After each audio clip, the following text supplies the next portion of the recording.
প্রায় ২ সপ্তাহ পর ভিডিও বানাচ্ছি। আসলে আমার চ্যানেলে একটা সমস্যার জন্য আমি কোনো ভিডিও বানাতে পারিনি। তোমরা নিশ্চয়ই খেয়াল করেছো ২ সপ্তাহ আমি ব্লগ ভিডিও, শর্ট ভিডিও কিছুই আপলোড করতে পারিনি। তো ২ সপ্তাহ পর সেই সমস্যাটা মিটে যাওয়ায় আমি আবার নতুন করে ভিডিও স্টার্ট করছি।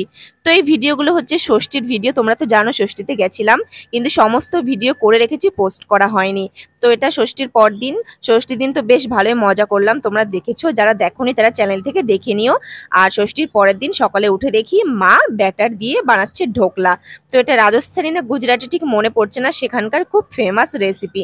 তো মা সেটাই বানাচ্ছে। এটা বাড়িতে নর্মালি বেসন দিয়ে বানানো হয়, কিন্তু মা প্যাকেট নিয়ে এসেছিলো দোকান দিয়ে কিনে। সেই প্যাকেটটা একটু জল দিয়ে মিশিয়ে তারপর এটা এখন ভাপিয়ে দিচ্ছে। নিচে একটা ডেক্সিতে জল দিয়েছে, গরম জল। তো সেটা ফুটে ওঠার পর একটা থালায় করে ব্যাটারটা ঢেলে দিয়েছে। তারপর সেটা ভালো করে ঢেকে একটা গামছা দিয়ে আর কি ঢেকে দিয়েছে, যাতে কোনো হাওয়া বাতাস না বেরিয়ে যায়। আর এদিকে সকালের আয়োজন হচ্ছে ইলিশ মাছ। বাবা কালকে ইলিশ মাছটা নিয়ে এসেছিল, কিন্তু কালকে আর খাওয়া হয়নি, যেহেতু কালকে চিড়ে মুড়ি ওইসব খাওয়া হয়েছে। তো ইলিশ মাছটা আজকে রান্না হবে।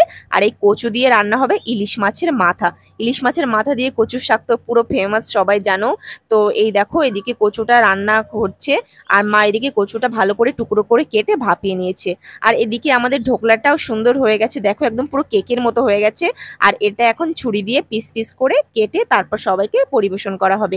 আর এই যে দেখো কতটা সুন্দর লাগছে দেখতে, আর খেতেও না খুব ভালো হয়েছিল, টক টক যেহেতু। আর আমার এরকম টুকটাক খাবার খেতে না খুব ভালো লাগে। এখন তো নিরামিষ খাই, বাইরের জিনিসপত্র সেরকম খেতে পারি না।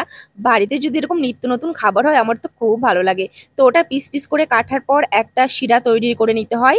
গরম জলের সাথে ভালো করে ফুটিয়ে তার মধ্যে চিনি দিতে হয়, আর দিতে হয় লেবুর রস, আর ফোড়নে দিতে হয় কারি পাতা, সর্ষে, কাঁচা লঙ্কা দিয়ে ভালো করে রসটা তৈরি করে পিস পিস করা ঢোকলার উপরে রসটা ছড়িয়ে দিতে হয়, যাতে সমস্ত ঢোকলাগুলো রসটা শুষে নেয় আর খেতে খুব সুন্দর সফট হয়ে যায়। তো এই যে দেখো পুরো রেডি হয়ে গেছে, আর কতটা সুন্দর লাগছে দেখতে, তাই না? তো চলো এখন সবাইকে দিয়ে দিই। বাড়িতে এখন অনেক লোক, আমরা ৩ বোন, ৩ বোনাই, বাবা মা, আমাদের ৩ ছেলে মেয়ে, পুরো বাজার ভরা।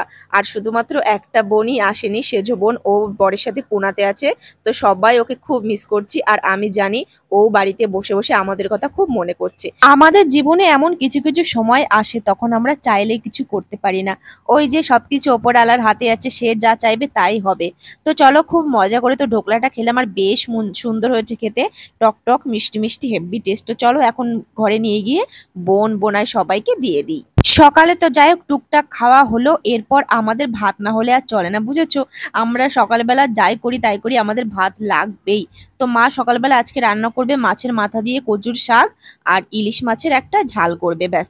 তারপর বাবা তো বাজারে গেছে আমার হাজবেন্ডের সাথে, দেখি কি নিয়ে আসে। মনে হয় তো মাংস আনতে গেছে, হয়তো মাটন নিয়ে আসবে। তো যদি না পায় তাহলে চিকেন নিয়ে চলে আসবে। তো চলো, মা বললো ঝটপট এগুলো খেয়ে সব পরিষ্কার পরিচ্ছন্ন করে নে, তারপর আবার দুপুরে রাঁধতে হবে। আর আমরা প্রায় ঘুম থেকে উঠেছি অনেকটা লেট করে। বাড়িতে তো থাকলে পুজো করতে হয়, পুজোর জন্য সকালবেলা উঠে পড়ি, তারপর হাজবেন্ডের ডিউটি, বাবুর স্কুল। এখানে তো সেই চাপটা নেই, এখানে একদম মন মতো ঘুমিয়েছি। তারপরে সবেমাত্র উঠলাম। এখানে মা শুধু কড়াইতে কচুর শাকটা ভালো করে ভাপিয়ে নিল, তারপর এটাকে মাছের মাথা দিয়ে আর কি ভাজা ভাজা করবে। আর এদিকে মা সর্ষে বাটা দিয়ে ইলিশ করবে, যার জন্য শিলে একটু সর্ষে বেটে নিচ্ছে। আর এই সর্ষেটা আমাদের বাড়ির সর্ষে, আমি যখন বাবার বাড়িতে গেছিলাম তখন অনেকটা সর্ষে নিয়ে গেছিলাম আমার মায়ের জন্য, তারপর 2 বোনের জন্য।